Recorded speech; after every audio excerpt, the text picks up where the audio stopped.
There is this really baffling paradox right at the heart of the modern corporate world. I mean, organizations will spend months, right, and tens of thousands of dollars hunting for the absolute smartest, most capable talent they can find. Oh yeah, the whole exhaustive hiring process. Multiple rounds of interviews, complex behavioral assessments, background checks. They are just desperate for the best of the best. Exactly. And then, the very moment that highly sought after professional actually starts the job, the organization just essentially treats them like, I don't know, an untrustworthy child, like someone who can't cross the street without holding someone's hand. Right. Suddenly this individual, who, keep in mind, was just hired for their brilliant strategic judgment, is forced to get, you know, 3 different managerial signatures just to approve a minor software subscription, or to alter a basic project timeline. It's crazy. It's a massive disconnect between the capability we hire for and the autonomy we actually allow. So, welcome to the deep dive. Today, we are looking directly at this dynamic and we're speaking right to you, the learner. Yeah, whether you're a manager trying to genuinely get more out of your team, or a professional who's currently just feeling suffocated by endless status updates and approval queues, this one is for you. We are unpacking a really fascinating research paper by Dr. Jonathan H. Westover called The Control Tax. And our mission today is to figure out the mechanics behind this paradox. Like, why do leaders default to micromanagement? And we'll get into exactly how much this so-called tax is actually costing your organization.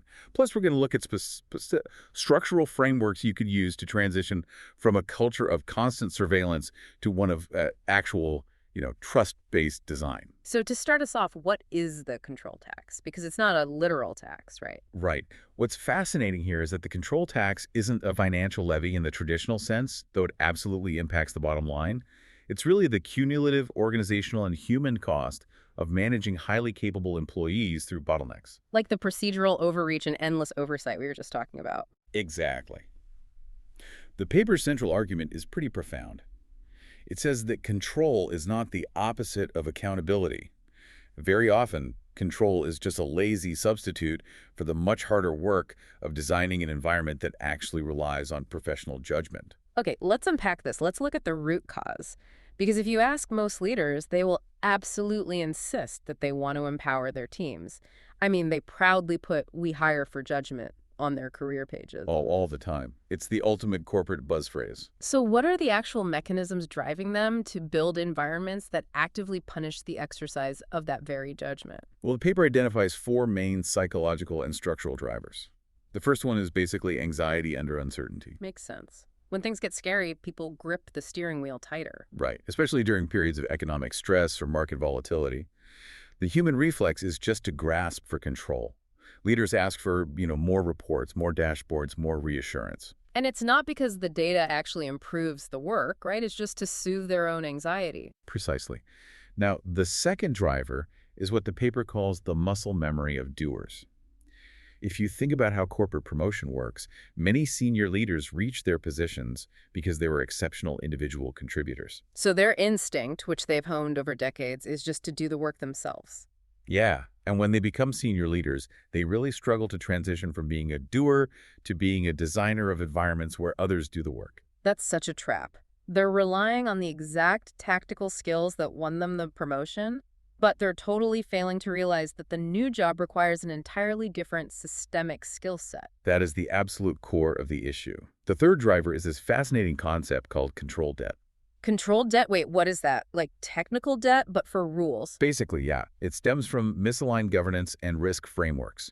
So whenever a company faces a crisis or a failure, the compliance or audit function will inevitably just add a new layer of oversight to prevent it from happening again. Okay, sure. But then they never remove the old rules. Exactly. Organizations rarely go back and audit their own rules to remove obsolete controls. So over time, you build up this massive, compounding debt of procedures that no longer match the actual risk profile of the work you're doing today. Oh, wow. So you are quite literally paying for yesterday's mistakes with today's agility. That's a great way to put it. And finally, the fourth driver is just the lack of leadership development at the senior executive level. I mean, we invest heavily in training frontline managers, but we often assume senior executives will just figure out complex trust-based behaviors by osmosis. Which they don't. It's like buying a high-performance sports car because you love its speed, but then installing a governor on the engine so it can never leave a school zone. Like, it can never exceed 20 miles per hour. That is a perfect analogy. You are completely neutralizing the specific asset you paid a premium for. Right. But let me play devil's advocate here for a second. If we look at this from a traditional management perspective, doesn't a leader kind of have to check the work to some degree? I mean, isn't that just accountability? If you just walk away, aren't you abandoning your post? Well, that's the classic defense for micromanagement, isn't it? But it relies on a fundamental misunderstanding of what trust actually operates like in a workplace. The paper brings in J.R. Hackman's research here, which clarifies this beautifully. Okay, what did Hackman find? He found that trust-based leadership is not a laissez-faire abdication of judgment. High-performing teams actually require incredibly firm direction on the ends, the specific outcomes they need to achieve. Got it. So the goals are non-negotiable. Right, goals, budgets, timelines, Hmm. those need disciplined boundary conditions. But where the team needs absolute flexibility is on the means. How they navigate within those boundaries to get to the outcome, well, that should be up to them. So the leader defines the destination and the guardrails, but the team drives the car. Exactly the right framing. When leaders obsessively check the means, especially work that's well within an employee's demonstrated competence, it sends a highly destructive psychological signal. Because it feels like you're constantly being second-guessed. Yeah. The paper actually cites research by Mayer, Davis, and Scorman on this. They model organizational trust on 3 specific qualities: ability, benevolence, and integrity. Okay, so if I'm constantly double-checking your process, what am I signaling? You're fundamentally signaling a baseline distrust in their ability or maybe their benevolence to do what's right for the company or their integrity. The leader might think, oh, I'm just being thorough, but the employee hears, you don't believe I am competent or honest. Wow. Which brings us right to the collateral damage of that signal. We know controlling the means breaks the spirit of high performers, but what does that actually cost an organization? Well, the immediate financial calculus in the paper is pretty stark. Replacing a mid-career knowledge worker costs between half to 2 times their annual salary. But the real cost, the far more insidious one, is what they call regrettable attrition. Regrettable attrition. Yeah. Because the tax is paid disproportionately by the strongest contributors, right? Exactly. High performers have options. They are highly employable. So when an environment fails to honor their capability and treats them like novices, they are the very first ones to leave. Right, because they don't have to put up with it. They just go somewhere else. And you end up losing your best people simply because you insisted on supervising them in a way that felt beneath them. Yeah. And who are you left with?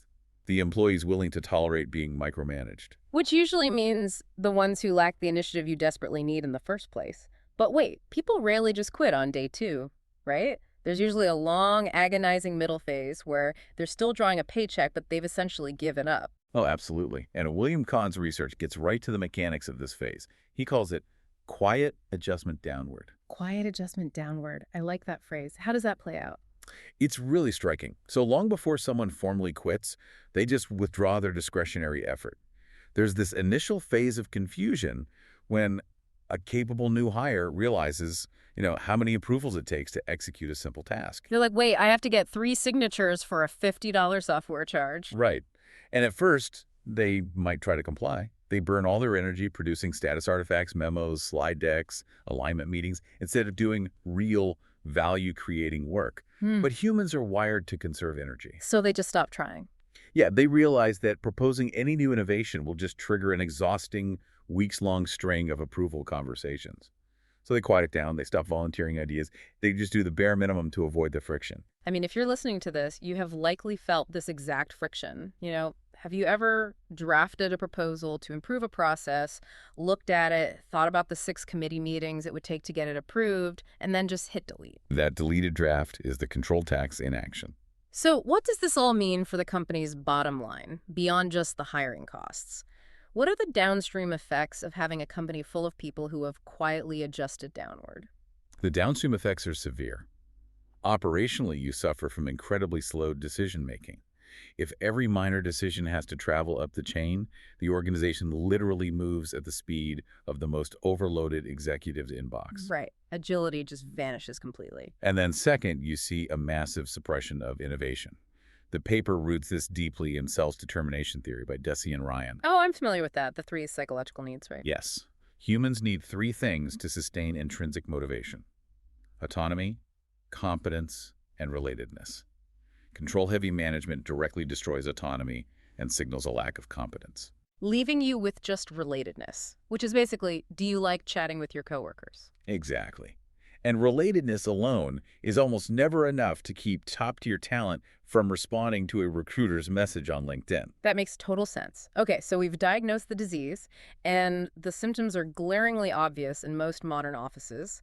Now let's look at the structural fixes. How do we actually cure this? This is where we transition from the hidden costs to concrete interventions. The paper introduces a concept called a decision rights audit. Here's where it gets really interesting. What does a decision rights audit actually entail? Well, it's necessary because, in most organizations, decision-making authority naturally drifts upward over time. Like a crisis happens on the front line, a vice president steps in to make the call, and suddenly that VP is permanently expected to make that call forever. Right, the authority never trickles back down. Exactly. The audit makes this visible. The paper highlights the ABID framework. It stands for recommend, agree, perform, input, decide. It's a method to explicitly map out decision roles. And the goal there is to push the decisions down, right? Yes, push the deed that is right down to the lowest possible level where the relevant information actually lives. I want to dig into how that operates in reality, because pushing decisions down sounds fantastic on paper, but what does it look like when the rubber meets the road? The paper provides a remarkable case study with Buurtzorg. They're a Dutch home care organization. They have over 10,000 nurses. But get this, they operate with almost zero traditional middle management. Wait, really? 10,000 nurses and no middle managers? How? Instead of a massive hierarchy, they organize into self-managing teams of about 12 nurses. These small teams hold the decision rights for their own scheduling, their own hiring, and managing their patient mix. Okay, but how does a team of 12 nurses handle hiring without a centralized HR manager running the process? Doesn't that just invite total chaos? It avoids chaos because they use shared, transparent metrics rather than hierarchical approval. The team possesses the immediate local context of what their specific neighborhood needs. So they know exactly who they need to hire better than some HR person in a corporate office. Right. They evaluate peers based on shared clinical standards. By pushing the D down, the people closest to the patient make the calls. And the result isn't chaos, it's incredible efficiency. Better clinical outcomes, lower overhead, and far higher staff retention. Okay, but let me push back on this a little bit. Giving people authority on paper sounds great, but what if they're terrified of making a mistake? Like, if I'm handed the D in the rapid framework, but I know a wrong call means my career's over, I'm just going to kick it back up to my boss anyway. That is a brilliant point, and it's the exact vulnerability of structural frameworks. Decision rights without psychological safety just equals paralysis. Psychological safety, Amy Edmondson's work, right? Exactly. The paper leans heavily on Edmondson's research. Psychological safety is the shared belief that a team environment is safe for interpersonal risk-taking. And to be clear for everyone, that doesn't just mean everyone is unfailingly polite to each other in meetings. Not at all. It is fundamentally about candor and the ability to surface errors without facing retribution. The prime example in the paper is Microsoft's cultural shift under Satya Nadella. Right, moving away from that intense, hyper-competitive stack ranking era. Yes. He deliberately engineered a shift from a know-it-all stance, where leaders had to project infallibility, to a learn-it-all stance. Where curiosity and learning from failure are actually rewarded. Exactly. And here's the crucial takeaway for any leader. The ultimate test of psychological safety isn't what you say in a town hall or the values painted on the lobby wall. It's the exact split-second reaction of a leader when someone brings them bad news. Oh, that's so true. How fast does the bad news travel? Right. If a project is failing, and that news travels fast, you have a healthy culture. If bad news arrives late and it's been heavily sanitized by 5 layers of middle management trying to protect themselves well, your demand for control has completely crowded out candor. That is a phenomenal diagnostic tool. Now, let's say we've pushed decisions down using rapid, and we have the psychological safety in place. We still have a massive problem if our performance metrics are stuck in the past, right? Oh, definitely. We have to shift from measuring how people work to measuring what they actually achieve. The paper describes the alternative as compliance theater. Compliance theater. It's so absurd. It's logging hours, sitting through useless check-in meetings, and producing artifacts just for upward visibility instead of doing actual value-creating work. It's the perfect distillation of the problem. It actively steals cognitive bandwidth. The cure, according to the paper, is shifting to outcome-based performance systems. And what does that mean practically? How do you define that? It means rigorously defining what a role exists to produce, rather than what the person should be seen doing between 9 and 5. You throw away activity lists. Netflix is a huge example in the paper. Right, their freedom and responsibility philosophy. Exactly. They eliminated dense expense approval matrices and strict vacation tracking. They rely on providing deep, continuous context to their employees about the company's goals, and then they trust their stunning colleagues to just execute. But operating that way requires a totally different information architecture, doesn't it? Information has to flow differently. It does. The paper brings up W.L. Gore and associates the makers of Gore-Tex. They use a lattice structure instead of a traditional top-down hierarchy. So instead of a pyramid where information has to travel all the way up just to go back down? Right. A lattice allows any node, any employee to communicate directly with any other node, and they pair this with a default open information policy. Which is wild because in a traditional company, information is treated like a VIP room at a club. Access is a status symbol. It's hoarded. Control thrives on that information scarcity. When it's restricted, subordinates have to seek approval simply because they lack the context to make a good decision. It's like trying to navigate a city, but only the executives have the map, so everyone else has to ask for directions at every intersection. But here, you're saying the doors need to be blown wide open. That's it, exactly. If we connect this to the bigger picture, when you remove information as a status symbol, capable people can self-organize around outcomes without asking for permission. They have the same strategic context the CEO has. Okay, so this all sounds amazing. But the immediate fixes are one thing. How do we stop the organization from just naturally drifting back into control freak territory over time, like after one bad quarter? That's the long game. The paper outlines 3 long-term pillars for sustained trust-based leadership. The first is psychological contract recalibration. Meaning honesty during the hiring process. Far beyond just being honest. It's fixing the mismatch between recruiting and operations.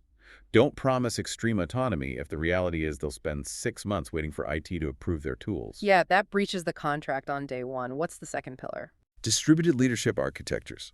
Spreading authority across levels permanently. The paper references Hare, the massive global appliance manufacturer, and their Rendenhay model. How does an appliance company use distributed leadership? They literally broke their giant corporate structure into thousands of market-facing micro-enterprises. Wait, thousands of micro-enterprises? How does that not fall apart? By changing the role of management, employees form small teams, pitch ideas directly targeting user needs, and share in the profit and loss responsibility. Middle managers became service providers who support these teams rather than bosses who dictate tasks. That is a staggering level of structural trust. It really is. And the third pillar is continuous learning systems. Regular pulse measurements and after-action reviews to ensure trust is maintained. Patagonia is the prime example here, constantly aligning their stated values with their operational reality. So, out of all this, what's the hardest part of this long game for the senior leaders themselves? This raises an important question. The hardest part is undoubtedly visible delegation, the unlearning. There's an example of a global professional services firm where senior partners publicly committed to delegating major decisions. Publicly committing, so they can't quietly take it back when they get anxious. Exactly. It was intensely uncomfortable. They had to learn to sit on their hands, watch a subordinate make a decision, and then receive upward feedback. They had to let go of the behaviors that earned them their promotions. But I'm guessing it worked. Within a year, they saw significant improvements in decision speed and retention of junior associates. Trust-based leadership isn't just a personality trait, it's a rigorous design problem. So to summarize our deep dive, the control tax is paid by every organization that hires for capability but manages for compliance. It drains talent and suppresses innovation. But the cure is treating trust as a structural design problem, auditing decision rights, modeling psychological safety, and measuring outcomes. And if you're feeling the sting of the control tax, you now have the language, like the rapid framework and outcome-based contracts, to advocate for a trust-based environment. You're a highly capable adult. You deserve an environment that relies on your judgment. I'll leave you with this final thought. Sometime today, Look at your own calendar and inbox for the past week. Based on where you set your time, ask yourself, how much of your day was spent either paying or collecting the control tax? That is a revealing audit we should all do. Thank you for joining us on this deep dive. Keep questioning, keep learning, and we'll see you next time.